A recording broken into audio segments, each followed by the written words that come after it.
Hello friends, आपका स्वागत है हमारे यूट्यूब चैनल स्टडी 26 पे। और आज की वीडियो में हम लोग देखेंगे जो बीए थर्ड सेमेस्टर में बच्चे जो भी होंगे ना, और उन्होंने एंसेंट हिस्ट्री को पढ़ना शुरू किया है, तो उसी में हम लोग 2 यूनिट इसका कंप्लीट किए हुए हैं, जिसमें कि आपको बताया था क्या वैदिक काल तक आपको पढ़ा दिए थे।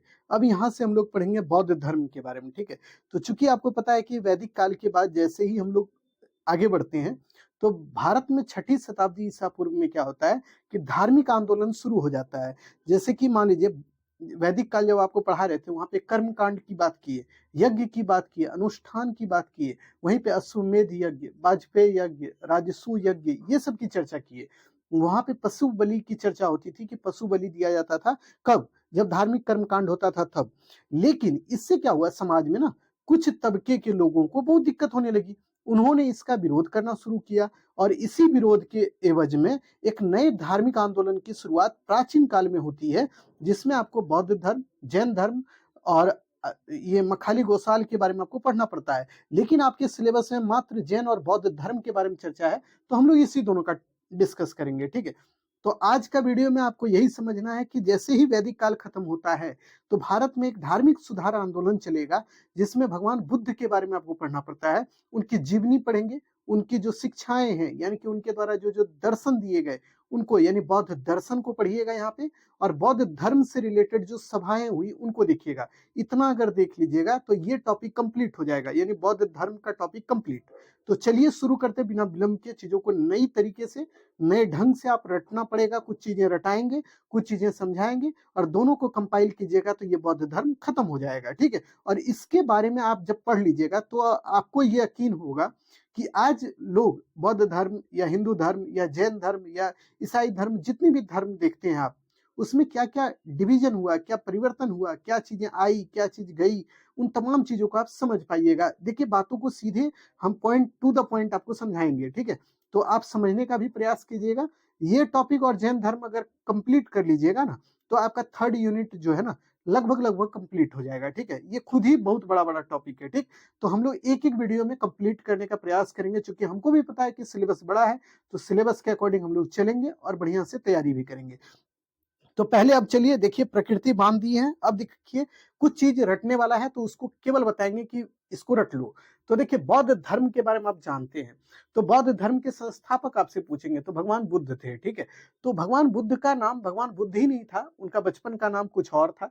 जैसे हमारा आपका बचपन का नाम सबका अलग अलग रहता है, ठीक इनका भी बचपन का नाम अलग था। इनके बचपन का नाम सिद्धार्थ था, ठीक है। इनका जन्म कब हुआ, ये भी आपसे सवाल पूछेगा। तो 563 ईसा पूर्व में इनका जन्म हुआ था। कहाँ पे हुआ था? लुम्बिनी जो एक जगह है, लुम्बिनी, जैसे कि आपका गांव का नाम होगा ना, ठीक वैसे ही एक जगह है लुम्बिनी, ठीक है, जो कि नेपाल तराई क्षेत्र में, यानी कि देखिएगा नेपाल के बॉर्डर एरिया में पड़ता है ये लुम्बिनी जगह, कपिल वस्तु, ठीक है।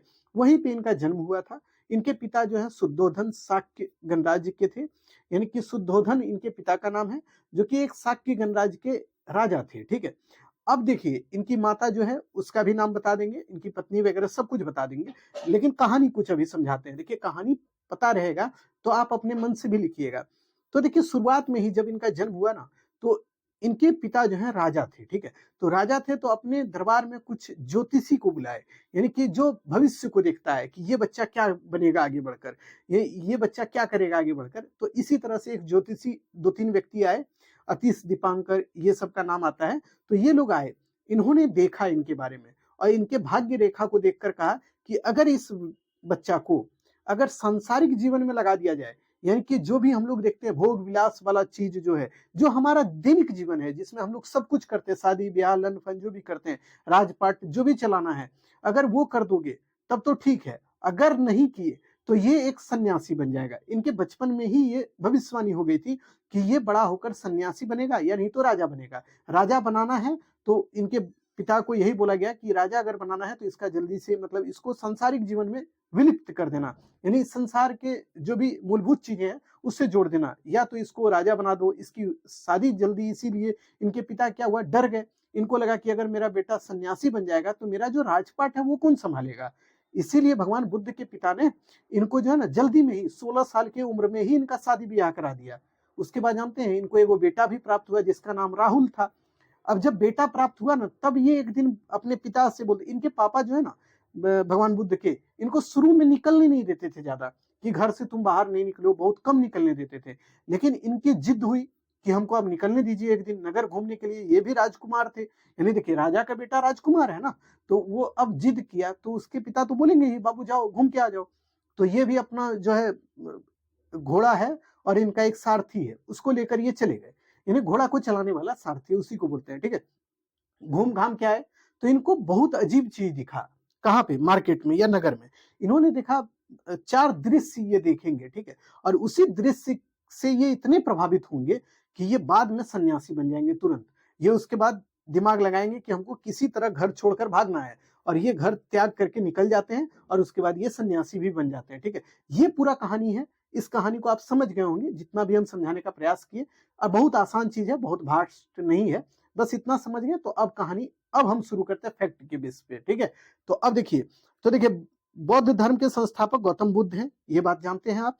इनके बचपन का नाम सिद्धार्थ था। ये भी ध्यान में रखिएगा कि आपसे पूछेगा सवाल कि गौतम बुद्ध के बचपन का नाम क्या था, तो सिद्धार्थ था। आपको यही बोल देगा कि महावीर स्वामी के बचपन का नाम क्या था, तो उनका क्या था? वर्धमान था, ठीक है, वर्धमान। और इनका सिद्धार्थ है, ठीक है। तो दोनों का नाम अलग अलग है, दोनों को याद रखिएगा, कंफ्यूजन नहीं करना है, ठीक है। तो सिद्धार्थ किन का नाम था? गौतम बुद्ध का बचपन का, ठीक। इनका जन्म जो है 563 ईसा पूर्व में लुम्बिनी एक जगह है जो कपिल वस्तु में पड़ती है, वहीं पे इनका जन्म हुआ था, लुम्बिनी नामक जगह पे, ठीक है। इनके पिता जो है शुद्धोधन है, ये भी ध्यान में रखिएगा, एक राजा थे। ये शाक्य गण के राजा थे। शाक्य एक गणराज्य था उस समय, उसी के ये राजा थे। कौन? शुद्धोधन। ये भी ध्यान में रखिएगा। इनकी माता का नाम महामाया था, ठीक है। लेकिन दुर्भाग्य की बात है कि जब भगवान बुद्ध का जन्म हुआ ना, सिद्धार्थ का जन्म हुआ, 7 दिन के ही थे ये, और इनकी माता का डेथ हो गया। जब इनकी माता का मतलब इनकी माता चल गई, यानी गुजर गई, तो इनका लालन पालन कौन किया? तो इनकी मौसी जो है प्रजापति गौतमी, उनका भी नाम है, अभी बता देंगे। प्रजापति गौतमी इनका लालन पालन करती है, और वही इनकी बी माता, बी माता का मतलब होता है ना कि सौतेली माँ, ठीक है, के रूप में रहती है। चूंकि वही जो इनकी मौसी है ना, उसका विवाह हो जाता है इनके पिता के साथ फिर से, और उसके बाद वही इनका पालन पोषण करती है।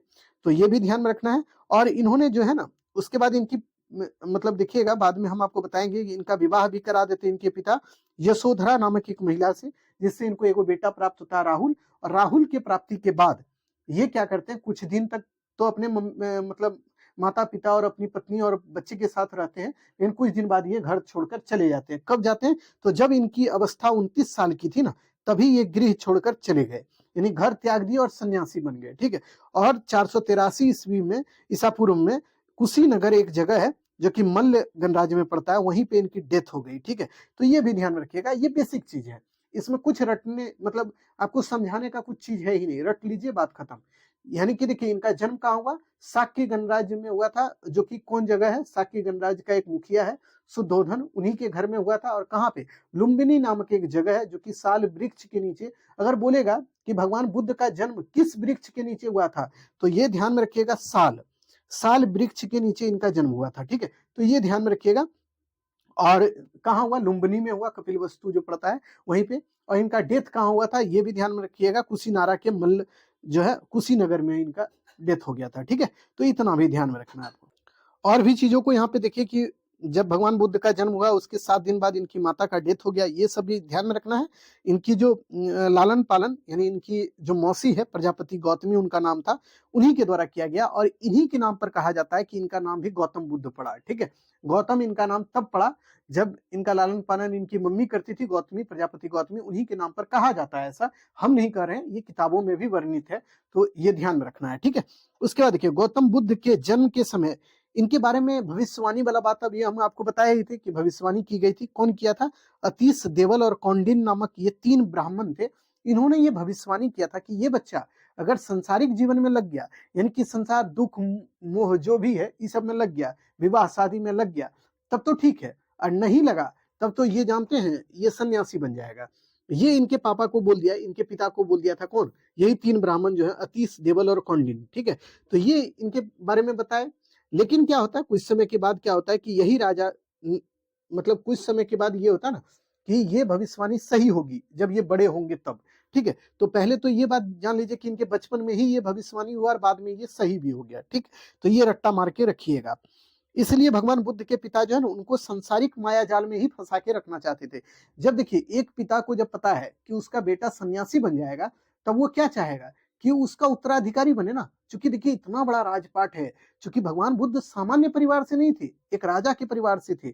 अब देखिए उनका राजपाट है, बाप के इकलौते बेटे हैं, तो पिता को लगेगा ना कि अगर ये घर छोड़ के अगर सन्यासी बन गया तो ये मेरा राजपाट कौन चलाएगा।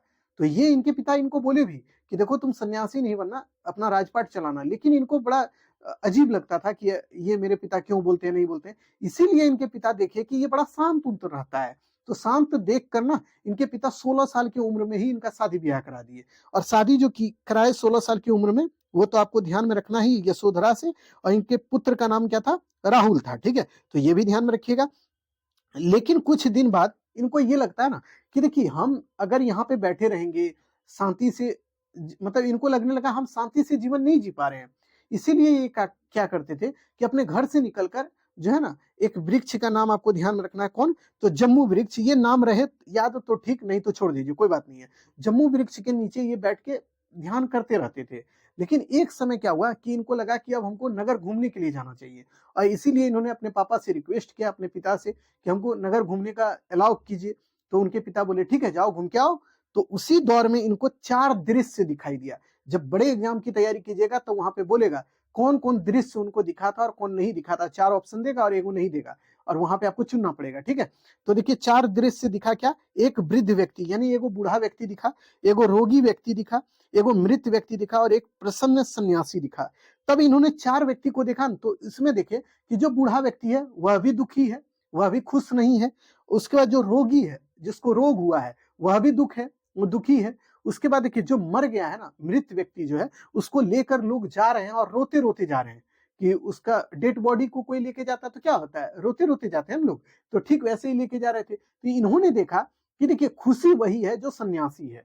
तब इन्होंने ध्यान, इनका दिमाग गया कि अब हमको भी सन्यास धारण कर लेना चाहिए, तभी हम खुश रह पाएंगे। क्योंकि ये भी अपने जीवन में बहुत खुश नहीं थे। खुश इसलिए नहीं थे ना, क्योंकि इनको शांत रहना पसंद था, और इनके पिता बोल रहे थे कि तुम भाई साम्राज्य चलाओ। तो ये साम्राज्य चलाना पसंद नहीं कर रहे थे। तो इनको देखिए इतना दुख था कि इन्होंने जब ये दृश्य देखा कि भाई देखो 4 व्यक्ति हम देखे, जिसमें रोगी देखे, एगो बूढ़ा व्यक्ति है, एगो मर गया है, सब दुखी है, लेकिन खुश एक एगो है, सन्यासी है। इसीलिए इन्होंने अपना दिमाग में सेट किया कि अब हमको सन्यासी बन जाना चाहिए। ठीक है, इसीलिए ये घर आते हैं वापस, नगर से घूम घाम के आए घर। 29 वर्ष की आयु में अपनी पत्नी और पुत्र को सोता छोड़ दिए, यानी कि सोया हुआ था इनका बेटा और इनकी पत्नी, और ये निकल लिए। इनका एक याद रखिएगा, इनका घोड़ा का नाम क्या था जानते हैं? तो पहले ये घोड़ा वाला नम्मा भी याद रखिएगा, क्योंकि यहाँ से पूछता है क्वेश्चन। कंथक था इनका घोड़ा, और छंदक था इनका सारथी। यानी घोड़ा को लेकर जो बगही लेके जाता है ना, जैसे टमटम देखे हैं आप, टमटम नहीं देखोगे तो घोड़ा गाड़ी देखे हैं। तो घोड़ा को जो चलाने वाला होता है, घोड़ा गाड़ी को, तो वो जो चलाने वाला था उसका नाम था छंदक। और इनका जो घोड़ा था, घोड़ा इनका बड़ा प्यारा था, कंथक था उसका नाम। ठीक है, इसको लेकर ये निकल दिए। ठीक है, 29 वर्ष की आयु में राते में सबको सोए हुए छोड़ दिए और निकल दिए।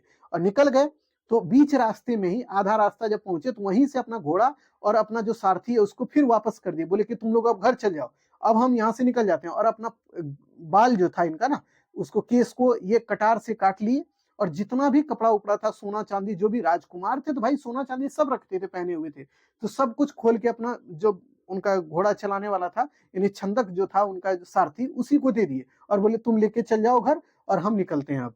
और फिर वो पैदल ही अपना निकल लिए, अपनी यात्रा शुरू कर दिए। यानी कि इसी घटना को, जब बौद्ध धर्म आप पढ़ रहे हैं, तो इसी घटना को महाभिनिष्क्रमण कहा जाता है। ये रट्टा मार लीजिएगा, VVI है कि महाभिनिष्क्रमण बौद्ध धर्म के अनुसार क्या होता है। तो यही घटना जो हुआ, इसी को महाभिनिष्क्रमण कहते हैं। ठीक है, तो ये एकदम रट्टाफिकेशन करना है इसको, क्योंकि यहाँ से सवाल बना हुआ है कि महाभिनिष्क्रमण बौद्ध धर्म में क्या होता है। तो बोलिएगा भैया देखिए, महाभिनिष्क्रमण का मतलब ये होता है कि भगवान बुद्ध ने जब अपना घर त्याग दिया, तो इसी को महाभिनिष्क्रमण कहा जाता है। ठीक हो गया। उसके बाद देखिए सिद्धार्थ जो है ना, अपने ज्ञान के लिए, अब देखिए घर त्याग कर निकले, तो इनका फोकस क्या था कि नॉलेज को प्राप्त करना, यानी कि एक नए ज्ञान को प्राप्त करना इनका फोकस था। इसीलिए ये इधर उधर भटकते रहे, बहुत दिनों तक भटके। उसके बाद जानते हैं बहुत दिनों तक भटकने के बाद इनको 35 वर्ष की आयु में सत्य ज्ञान की प्राप्ति हुई। और किस वृक्ष के नीचे आपको बोलेगा, तो ये ध्यान में रखिए, पीपल वृक्ष के नीचे में हुआ था। और कहाँ, बोध गया में हुआ था। ठीक है, बोध गया में पीपल वृक्ष के नीचे हुआ था। तो एकदम रट्टा मार लो बाबू कि देखो इनका जन्म जो हुआ था वो किस वृक्ष के नीचे हुआ, साल वृक्ष के नीचे।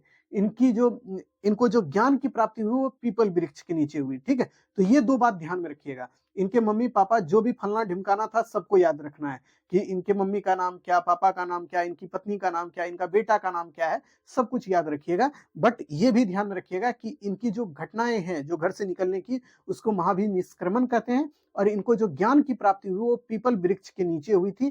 कब, 35 वर्ष की आयु में। ठीक है, और घर से निकले क्या साल बाद, 29 साल की उम्र में ये घर से निकले और 6 साल तक देखिए घूमते बुलते रहे, ज्ञान की प्राप्ति के लिए प्रयास करते रहे, तब इनको ज्ञान की प्राप्ति 35 साल की उम्र में हो जाती है। ठीक है, तो इतना तो आप समझ गए होंगे, अब आशा करते हैं।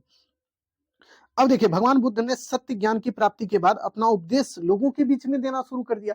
यानी देखिए कोई भी इंसान जब ज्ञान को प्राप्त कर लेता है तो वो क्या करता है, उसका प्रचार प्रसार करता है। तो ठीक वैसे ही भगवान बुद्ध भी इधर उधर घूम घाम के अपने धर्म का प्रचार प्रसार करने लगे, यानी अपने ज्ञान का प्रचार प्रसार करने लगे। और इसी में सबसे पहली बार आपसे पूछेगा कि भगवान बुद्ध के द्वारा सबसे पहली बार अपना उपदेश कहाँ दिया गया, तो वो सारनाथ में दिया गया था। ठीक है, तो इनका सबसे पहली बार उपदेश सारनाथ जगह है, वहीं पे इन्होंने दिया था। ठीक, तो इसको भी रट्टा मारिएगा। भगवान बुद्ध 483 ईस्वी पूर्व में, जो कि 80 वर्ष की उम्र में इनका डेथ हो गया था, यानी इनकी मृत्यु हो गई। कहाँ हुई थी, आपको बताए थे मल्ल में हुआ था। कहाँ का मल्ल, तो ये देखिए अभी तुरंत फिर से दिखा देते, देखिए रट्टा याद रहेगा, कुशीनगर या कुशीनारा का मल्ल में इनका डेथ हो गया था 80 वर्ष की आयु में। और कब, 483 ईसा पूर्व में। अब देखिए ये जो इनका डेथ हुआ ना, जैसे ये ज्ञान प्राप्ति के लिए निकले तो उसको क्या बोलते थे, ज्ञान जब इनको प्राप्त हुआ यानी घर को त्याग कर ये निकले तो इसको बोले महाभिनिष्क्रमण। ठीक है, और जब इनको इनकी डेथ हो गई ना, तब इसको क्या बोलते थे जानते हैं, महापरिनिर्वाण। महापरिनिर्वाण का मतलब होता है कि इस मतलब उनकी डेथ हो गई। ठीक है, ये ध्यान में रखिएगा। आपसे पूछेगा भगवान बुद्ध के जो मृत्यु है उसको किस नाम से जाना जाता है, तो आप बोलिएगा महापरिनिर्वाण के नाम से जाना जाता है। ठीक है, तो ये ध्यान रखिएगा। आपसे बोलेगा भगवान बुद्ध जो अपने घर को त्याग करते हैं तो इस घटना को क्या बोलते हैं बौद्ध धर्म में, तो बोलिएगा महाभिनिष्क्रमण बोलते हैं। निष्क्रमण का मतलब होता है निकल जाना। ठीक है, तो ये ध्यान रखिए। और महापरिनिर्वाण का मतलब होता है कि जो कि जिनकी डेथ हो गई, यानी जिन्होंने निर्माण को प्राप्त कर लिया, यानी इस संसार से वो मुक्त हो गए, ऐसा होता है। ठीक है, तो ये ध्यान में रखिएगा। अब देखिए भगवान बुद्ध की मृत्यु के बाद क्या होता है जानते हैं, कि भगवान बुद्ध की मृत्यु जब हो जाती है ना, तो इनके शरीर का जो भी अंग है, या फिर यूं कहें कि इनके जो भी अंग वस्त्र थे, जो ये कपड़ा उपड़ा पहनते थे, जिसमें खाना खाते थे, जो भी बर्तन उर्तन था या जो भी कपड़ा उपड़ा था, उसको लेकर विवाद होने लगा। अब देखिए 8 जगह का राजा जो है लड़ने लगा अपने बीच में ही, आपस में ही। और वो बोलने लगा कि ये हम लेंगे, वो हम लेंगे, सब कोई छीना झपटी करने लगा। तो उसी में एक व्यक्ति का नाम याद रखिएगा कि द्रोण नामक एक व्यक्ति था। द्रोण नामक एक जो है व्यक्ति है, द्रोण नामक एक ब्राह्मण था। इसी ने भगवान बुद्ध के जो शरीर के या फिर उनके जो कपड़े हैं, जो भी अवशेष उनके बच्चे थे ना, उनको 8 भाग में बांट दिया, बराबर बराबर करके। ठीक है, और वही भाग को, 8 भाग को उन लोगों को दे दिया गया, उन राजाओं को। और उन्होंने उसी स्थान पर देखिएगा स्तूप का निर्माण कराया। जैसे आप गया में एगो स्तूप का नाम सुने होंगे, गया में भी है, उसके सारनाथ का स्तूप का नाम सुने होंगे, सांची का स्तूप बना। ये सब स्तूप का निर्माण इन्हीं के अवशेष पर बना है। यानी कि इनके कपड़े हो गए जिसमें ये खाना खाए, या उनका दांत जो था बुद्ध का, उसके आधार पर उसी के अवशेष को नीचे गाड़ कर वहीं पे देखिएगा स्तूप बनाया गया है। ठीक है, तो ये ध्यान में रखिएगा। स्तूप क्या होता है, आपसे पूछेगा भगवान, मतलब ये आपको बोलेगा कि बौद्ध धर्म में स्तूप का मतलब क्या होता है। तो स्तूप का मतलब क्या होता है जानते हैं, जहां पे भगवान बुद्ध की जो अस्थि है ना उसको रखी गई है, या उनके यूज किए गए कपड़े या बर्तन को रखा गया है, उसी को स्तूप बोलते हैं। ठीक है, अब जानते हैं, एक बात बताते हैं आपको, हम एक कहानी आपको सही बात बताते हैं। हम एक दिन बच्चों का कॉपी चेक कर रहे थे, क्योंकि हम जहाँ पे पढ़ा रहे थे वहां पे बच्चों से पूछा गया था कि स्तूप किसे कहते हैं। तो एक बच्चा लिखा था, देखिएगा, कि स्तूप का मतलब ये होता है ना कि भगवान बुद्ध की ये बेटी थी, और ये बेटी थी तो इधर उधर घूमती थी, और इसीलिए इसका नाम स्तूप रख दिया गया। ये वो बच्चा लिखा था। हम देखे तो पहले तो हंसी आया कि भाई इसको तो नॉलेज नहीं था, और फिर भी ये लिखा था। ठीक है, तो उसके बाद हम प्रिंसिपल के पास गए कि सर इसको नंबर दिया जाए या नहीं दिया जाए। देखिए कैसा क्या होता है हम लोग के साथ। तो हम टीचर को जब बोले ना जो प्रिंसिपल सर हैं उनको, क्योंकि वो बच्चा पूरा ब्लैंक छोड़ दिया था कॉपी को। अब टीचर क्या बोलते हैं हमको कि इसको नंबर हिमांशु जी कीजिए कि दे दीजिए इसको। हम बोले क्यों दे दें, ये तो लिखा ही नहीं है। तो वो बोले कि इस क्वेश्चन का लिखा है ना, कुछ भी लिखा है ना। बोले हाँ कुछ तो लिखा है। तो बोले कुछ लिखा है, नहीं लिखता तब सोचते, लिखा है तो एक आध नंबर दे दीजिए, काहे के लिए काटिएगा। तो जानते हैं उनके प्रेशर से हमको उसको नंबर देना पड़ा। और जबकि आप भी अगर टीचर रहिए, आप भी कोई कॉलेज में पढ़ा रहे हो, कहीं भी पढ़ा रहे हो, तो आप नहीं देना चाहिएगा, क्योंकि आपको लगेगा बच्चा को नॉलेज ही नहीं है, उसने लिखा ही नहीं, कम से कम वो ढंग का तो लिखता, नहीं देते। लेकिन कभी कभी होता है ना कि बच्चों के सपोर्ट में काम करना पड़ता है कि भाई उसको कहीं फंसने ना दिया जाए, उसको भी निकाल दिया जाए। तो ऐसे काम भी हम लोगों को करना पड़ा है।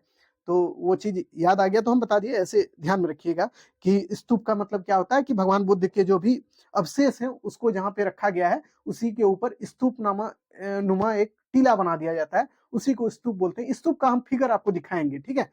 हमारे पास गया का फिगर है जो कि हम गए थे घूमने के लिए, तो वो फिगर हम नहीं होगा ना, तो देखिएगा कहीं पे हम डाल देंगे। वो स्तूप वही होता है जो कि आपको दिख जाएगा कि स्तूप क्या है नहीं है। वो हम फोटो डाल देंगे, हो सकता है यूट्यूब पे भी डाल दें, अन्यथा आपको टेलीग्राम पे दे देंगे, ताकि आपको ये पता होना चाहिए ना स्तूप होता क्या है, ठीक है।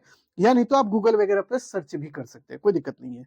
अब आ जाइए इनके कुछ अनुयायी। अनुयायी का मतलब है इनको मानने वाला लोग। अब उसके नाम भी ध्यान में रखना पड़ेगा, ठीक है। देखिए थोड़ा सा हम जानते हैं कि थोड़ा हंसी मजाक हम कर दिए, लेकिन देखिए बड़ा जब क्लास होता है ना बच्चों, तो वहां पे थोड़ा बहुत इंटरटेनमेंट भी बीच में होनी चाहिए, क्योंकि थोड़ा क्लास का जो बोझ है ना वो कम होता है, ठीक है। तो इस वजह से भी हम आपको बताए थे, और कोई दूसरा मकसद मेरा नहीं था कि आपका समय ज्यादा ले कम ले, ऐसा कुछ नहीं था, ठीक है। अब देखिए इनके अनुयायी कौन कौन है। महाकश्यप है, सारिपुत्र है, अनिरुद्ध है, आनंद, उपाली, ये सब का नाम तो आप जानते होंगे। सुभद्र है, अंगुलीमाल, ये नाम आप जानते हैं। अंगुलीमाल, अंगुलीमाल डाकू के बारे में जानते हैं, जो कि अंगुली सबका काट लेता था, वो डाकू जो था, तो आप पढ़े होंगे। तो ये भी भगवान बुद्ध का अनुयायी बन गया था, यानी भगवान बुद्ध का, ये भी बाद में भगवान बुद्ध को मानने लगा था और बौद्ध धर्म का प्रचार प्रसार यह भी करता है, ठीक है। तो ये ध्यान में रखिएगा, ये इनके अनुयायी थे, यानी भगवान बुद्ध को मानने वाले लोग थे, ठीक है। अब आ जाइए अगले टॉपिक को देखिए। अब इसमें जो है ना यहां से रटवाएंगे आपको, ठीक है, और इसमें एक ट्रिक बताएंगे, और उस ट्रिक को याद कर लीजिएगा तो रटने की जरूरत ही नहीं पड़ेगा आपको, ठीक है। आप सबसे आगे रहिएगा, आपको ट्रिक से याद रहेगा। तो देखिए अब ट्रिक हम बताते हैं। तो देखिए बौद्ध जो धर्म है ना उसमें कुछ समितियां हुई, 4 समितियां हुई, या समितियां नहीं इसको बोलते हैं, संगीति बोलते हैं, ठीक है। इसको लिख लीजिएगा, संगीति। तो 4 संगीति हुई है बौद्ध धर्म में। तो इसको ध्यान में रखेंगे कौन कौन संगीति है। तो इसको प्रथम संगीति, द्वितीय, तृतीय, चतुर्थ, ऐसे ही नाम है इसका, ठीक है। बाकी और कुछ नहीं है। तो आपसे बोलेगा कि प्रथम संगीति कब हुई थी, तो 483 ईसा पूर्व में प्रथम संगीति हुई। कहाँ पे हुई, राजगीर में हुई। उसके बाद कौन आयोजित करवाया था, यानी उस समय शासक कौन था भारत का, तो अजातशत्रु था, और इसके अध्यक्ष महाकश्यप थे, ठीक है। तो ये ध्यान में रखना होगा कि 4 संगीति, चारों अलग अलग डेट में होगा, और चारों अलग अलग जगह पे होगा, चारों के अलग अलग राजा होंगे उस समय, और चारों के समय अलग अलग उसके जो आयोजक होंगे, यानी अध्यक्ष भी अलग अलग होंगे, ठीक है। ये रटना पड़ेगा आपको। इसमें हम एक जगह ट्रिक बताएंगे तो वो तो रटा जाएगा, बट अभी चारों अभी सुन लीजिए खाली, ठीक है। द्वितीय बौद्ध संगीति जो है 383 ईसा पूर्व में हुआ था। कहाँ हुआ था, तो वैशाली में हुआ था, ठीक है। और उसके बाद इसके आयोजक जो है कालाशोक है, ये भी ध्यान में रखिएगा, और इसके अध्यक्ष सर्वकामी है, ठीक है। सर्वकामी या सवाकमीर भी आपको कहीं पे मिले तो एक ही है, कोई दिक्कत नहीं है, ठीक है। ये दूसरा बौद्ध संगीति है। तीसरा बौद्ध संगीति कब हुआ, तो ये देखिए 247 ईसा पूर्व में हुआ था, और इसका आयोजन कहाँ पे हुआ था, पाटलिपुत्र में हुआ था, ठीक है। और इस समय शासक जो है अशोक था, यानी वही मौर्य वंश का शासक अशोक। उसी के समय तीसरा बौद्ध संगीति हुआ, और अध्यक्ष मोगलीपुत्तिस था, ठीक है। तो इसको भी रट्टा मारिएगा। चतुर्थ बौद्ध संगीति जो है ये प्रथम शताब्दी ईस्वी में हुआ था, और कहाँ हुआ था, कश्मीर के कुंडल वन में हुआ था, ठीक है। और इस समय शासक था कनिष्क, और ये जो अध्यक्ष थे वो थे वसुमित्र, और उपाध्यक्ष, ये एगो स्पेशल फीचर यहाँ पे बता रहे हैं, उपाध्यक्ष अश्वघोष थे, ठीक है। तो उपाध्यक्ष एक ही जगह पे हुए थे, वो है अश्वघोष, ये ध्यान में रखेंगे आप, ठीक। अब देखिए आपको लग रहा होगा कि सर देखिए इतना नाम बता दिए, 4 जगह हुआ, 4 राजा बता दिए, 4 अध्यक्ष बता दिए, ये तो हमको याद ही नहीं रहेगा। तो अब देखिए बाबू रटवा देते हैं आपको कैसे, जैसे हम ट्रिक लिख रहे हैं वैसे लिखिएगा। ये मान लीजिए फर्स्ट संगीति है, दूसरा ये बौद्ध संगीति है, थर्ड संगीति है, फोर्थ संगीति है, ठीक है। ये लिख लीजिए, और एक ट्रिक लिखिए रा, उसके बाद देखिए वे, ऐसे ही लिखना है आपको, पा कु, ठीक है। तो अब देखिए इसके बगल में लिखिए राजगीर, रा से हो गया राजगीर, यानी देखिए 4 ही अक्षर याद रखना है, रावे पाकू, यानी राज से हो गया राजगीर, चौथा दूसरा हो गया वे से हो गया वैशाली, तीसरा हो गया पा से हो गया पाटलिपुत्र, कु से हो गया कुंडलग्राम, ठीक है। और ये 4 जगह हो गया, आपको याद हो गया, रावे पाकू 4 बार बोलिए याद हो जाएगा, कुछ नहीं है इसमें, ठीक है। तो पहला संगीति कहाँ हुआ आपसे पूछेंगे तो राजगीर हुआ, मार दीजिएगा, रावे पाकू याद रहेगा, बस बोलिएगा 4 अक्षर तो बते हुए किए हैं, रा से हो गया राजगीर, दूसरा हो गया वे से हो गया वैशाली, तीसरा हो गया पा से हो गया पाटलिपुत्र, कु से हो गया कुंडलग्राम जो कि कश्मीर में है, चौथा हो गया, बात खत्म। आपको याद हो गया, 4 अक्षर याद कर लीजिए, आपकी जिम्मेदारी है कि 1 नंबर आपका फिक्स हो जाएगा, ठीक है। ये आपके लिए एकदम इंपॉर्टेंट बता दिए। अब देखिए, अब राजा याद नहीं होगा ना, तो अब इसको भी याद करा देते हैं। जैसे फर्स्ट संगीति में कौन राजा था, सेकेंड में कौन था, थर्ड में कौन था, और फोर्थ में कौन था, ये भी आपको ध्यान रखना होगा राजा वाला। तो राजा वाला याद रखिए, अ क, ये याद रखिए, अ क याद रखिएगा। देखिए हम लोग बिहार के हैं या कहीं के भी हैं, हम लोग को सिंपल वे में याद करना पड़ेगा। आप सोचिएगा हम बहुत हाई फाई में याद करेंगे तो आपसे याद ही नहीं होगा, हम गारंटी देते हैं। आप रटते मर जाइएगा, नहीं याद होगा। कुछ जगह पे ट्रिक हम बताएंगे, पूरे इतिहास में जो है ना, अब ट्रिक का दौर शुरू हो गया है, यहाँ से आपको ट्रिक से सब चीज याद कराएंगे। ऐसा नहीं है कि बिना ट्रिक का याद कराएंगे। जहां पे हम जानते हैं कि जो बहुत टफ जगह है, जहां पे बहुत दिक्कत होता है पढ़ने याद करने में, उसको हम ट्रिक से याद करा देंगे। तो अ से हो गया क्या, अजात शत्रु। पहला में देखिए हम बताए थे अजात शत्रु, आपको बताए थे पहले वाला में, देखिएगा स्लाइड पीछे करके, कि पहले में क्या बताए थे कि राजा उस समय कौन था, अजात शत्रु था। क से हो गया क्या, कालाशोक, कालाशोक। दूसरा में कौन था, कालाशोक था, ठीक है। अ से फिर क्या हो गया, अशोक, ठीक है। और चौथा में क्या हो गया, कनिष्क। ये याद रखना पड़ेगा आपको। अब देखिए आपको लगेगा गुरुजी अ से अजात शत्रु, अ से अशोक, दोनों में हम कंफ्यूज आ जाएंगे। तो आपको बता देते हैं बाबू, देखिए नहीं कंफ्यूज आइएगा। कैसे, अजात शत्रु जो है बड़ा वर्ड है तो पहले आएगा, कालाशोक बड़ा वर्ड है, यानी कि कालाशोक जब लिखिएगा 4 वर्ड का है तो ये भी पहले आएगा। अशोक छोटा है, ये बाद में आएगा। कनिष्क छोटा है, ये भी बाद में आएगा। ऐसे याद कर लीजिए। खाली इतना ही याद रखिए ना, हम गारंटी देते हैं कि आपसे गलती नहीं होगा, और रटवा के भेजेंगे, एग्जाम से पहले भी फिर से रिवीजन करा के भेजेंगे। गारंटी हमारा है, लेकिन आपको साथ हमारा देना होगा, ठीक है। अब देखिए 4 जगह 4 राजा याद करा दिए ना, रावे पाकू अ इतना ही याद कीजिए, बेड़ा पार हो जाएगा, टेंशन नहीं लेना है। और यहाँ से जाइए, आज हम आपको दे देते हैं कि यहाँ से एक क्वेश्चन फिक्स हो गया कि आपके लिए आएगा तो आएगा, जाइए, फिक्स है कि यहाँ से सवाल बनेगा, ठीक है। अब चलिए हम लोग देख लिए कि बौद्ध धर्म का जितना इंपॉर्टेंट टॉपिक था कंप्लीट हो गया। अब बौद्ध दर्शन क्या बोलता है इसको देखिए। देखिए बौद्ध धर्म ही केवल नहीं पढ़ाना है, आपसे क्या पूछता है जानते हैं, बौद्ध भगवान बुद्ध की जीवनी और उनके दर्शन को लिखिए। तो भगवान बुद्ध की जीवनी जितना अभी बताए उतना तो लिखना पड़ेगा, लेकिन उसमें जो ये 4 गो जो जहां जहां बैठक हुआ था ना, समिति जो था, समिति का मतलब बैठक समझिएगा, ठीक है। तो बैठक जो 4 जगह हुआ था उसको नहीं याद रखिएगा, वहां पे नहीं लिखिएगा तो चलेगा, ठीक है। लेकिन बौद्ध दर्शन को लिखना पड़ेगा, क्योंकि वो बौद्ध दर्शन भी पूछता है, और सबसे ज्यादा हेडलाइट क्वेश्चन यही रहता है कि बौद्ध दर्शन को बताइए, ठीक है। तो अब चलिए बौद्ध दर्शन को भी देख लेते हैं क्या। तो अब देखिए भगवान बुद्ध ने 45 साल तक जन साधारण की भाषा मगधी, जिसको मागधी भी बोलते हैं, में अपना उपदेश दिया था। यानी देखिए भगवान बुद्ध जो है ना, अपना जो भी विचार प्रस्तुत किए थे लोगों के सामने, या अपने धर्म का जो प्रचार प्रसार किए थे ना, वो किस भाषा में किए थे, तो वो पाली भाषा, जिसको मागधी बोलते हैं, तो उसी भाषा में किए थे, ठीक है। तो ये ध्यान में रखिएगा। आपको बोलेगा जैन धर्म का जो है उसमें कौन भाषा का यूज होता था, वो प्राकृत भाषा का यूज होता है जैन धर्म में। और बौद्ध धर्म में किस भाषा का, तो पाली भाषा का। देखिए पाली, आप सोचते होंगे क्या होगा, पाली कैसे होता होगा, नहीं होता होगा। तो ये देखिए पाली भाषा इस तरह होता है, ठीक है, पाली भाषा, ठीक है, इसी का यूज ये लोग करते थे, ठीक है। उसके बाद देखिए बौद्ध में एक व्यवहारिक सुधारक थे, ठीक है। ये भगवान बुद्ध जो है ना, ये व्यवहारिक, यानी जो सुख दुख हमारे समाज के अंदर दिखता है वही चीजों पर इन्होंने फोकस किया, ना कि आत्मा परमात्मा ये सब पर ये मतलब फोकस नहीं किए, बल्कि इन्होंने बताया जो हमारे दुख का कारण है, दुख क्यों होता है, ये तमाम चीजों को इन्होंने पकड़ा और उसी पर अपना उपदेश दिया था, ठीक है। तो ये ध्यान रखिएगा, बुद्ध ने अपना ध्यान जो है संसारिक समस्याओं की ओर लगाया। इन्होंने ये जानने का प्रयास किया ना भगवान बुद्ध ने, कि आखिर कोई भी आदमी दुखी है तो क्यों है, दुख कैसे कम किया जा सकता है, दुख को कैसे खत्म किया जा सकता है, ये सब ये बताए हैं अपने दर्शन में, ठीक है। तो ये भी ध्यान में रखिएगा। उन्होंने अत्यधिक विलास एवं अत्यंत संयम दोनों का विरोध कर मध्यम मार्ग का प्रतिपादन किया। यानी इन्होंने बोला कि अगर मान लीजिए, आपको समझाते हैं, अगर आपके गांव में झगड़ा हो रहा है, तो झगड़ा हो रहा है तो क्या कीजिएगा, आप भी जाके लड़ाई कीजिएगा। लड़ाई करना बहुत बड़ी बुद्धिमानी की बात तो है ही नहीं। लड़ाई नहीं कीजिएगा और उसके बीच का रास्ता अगर अपना लीजिएगा तो वो ज्यादा अच्छा है ना। तो भगवान बुद्ध बोलते थे कि देखिए भाई, लड़ाई मत कीजिए, बल्कि उसके बीच का रास्ता अपनाइए। यानी अगर कोई दो व्यक्ति लड़ रहा है तो उन दोनों को शांत करा के अलग करा दीजिए, झगड़ा नहीं करवाइए।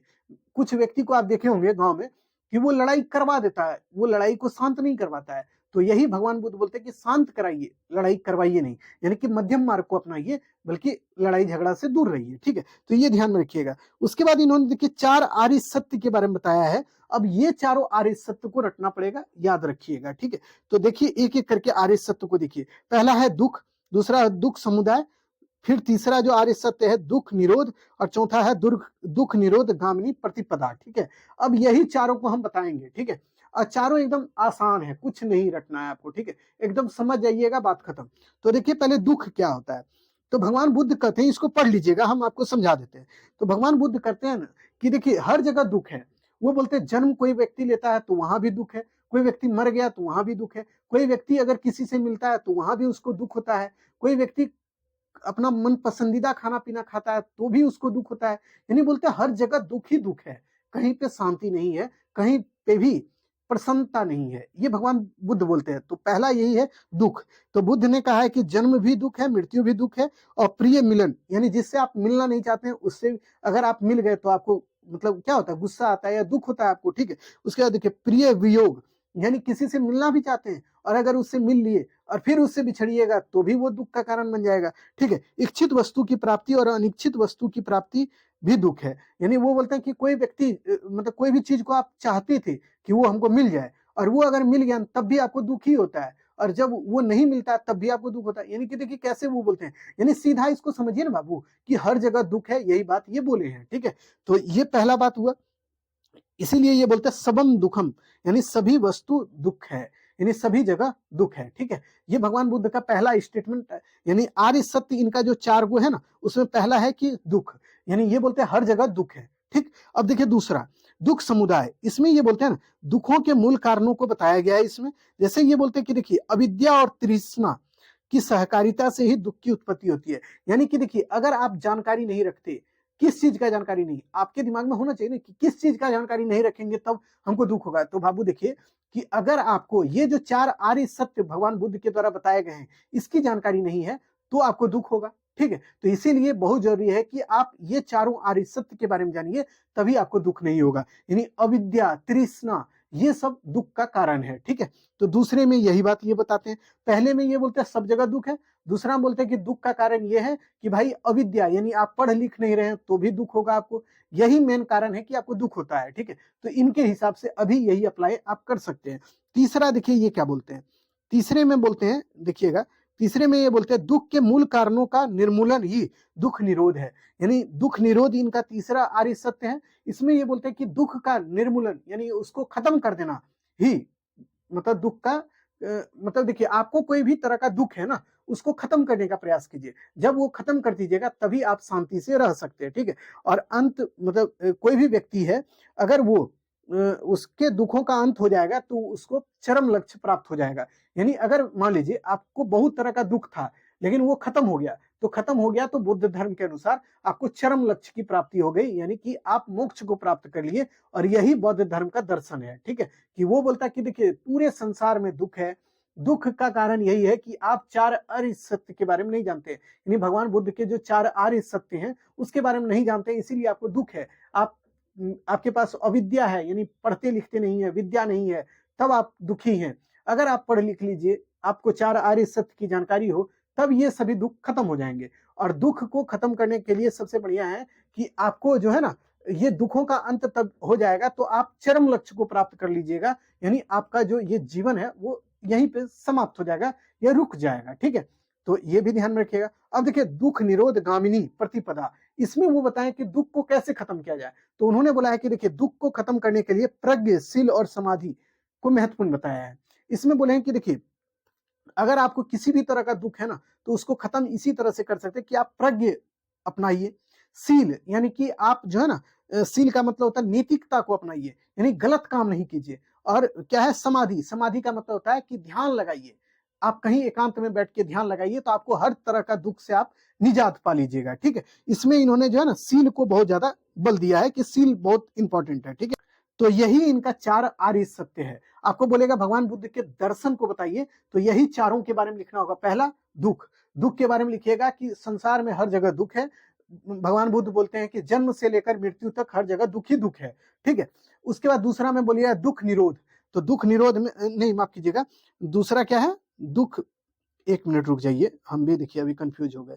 हाँ, दुख समुदाय, यानी इसमें ये बोलते हैं कि देखिए जो भी दुख की उत्पत्ति होती है वो अविद्या और तृष्णा के कारण होती है। और तीसरा में ये बोलते हैं कि भाई देखिए दुख निरोध, यानी दुख को कैसे कम किया जाए इसके बारे में बताते हैं। अगर बोलते हैं कि दुख आपका खत्म हो गया तो आप चरम लक्ष्य को प्राप्त कर लीजिएगा, यानी बौद्ध धर्म का जो अंतिम सत्य है उसको प्राप्त कर लीजिएगा। और चौथा में ये बोलते हैं कि दुख को कम करना है या खत्म करना है तो प्रज्ञाशील और समाधि का, आपको प्रज्ञाशील समाधि का अनुसरण करना चाहिए, पालन करना चाहिए, तभी आप दुख को खत्म कर सकते हैं। ठीक है, तो यही इनका 4 आर्य सत्य है, इसको याद रखिएगा।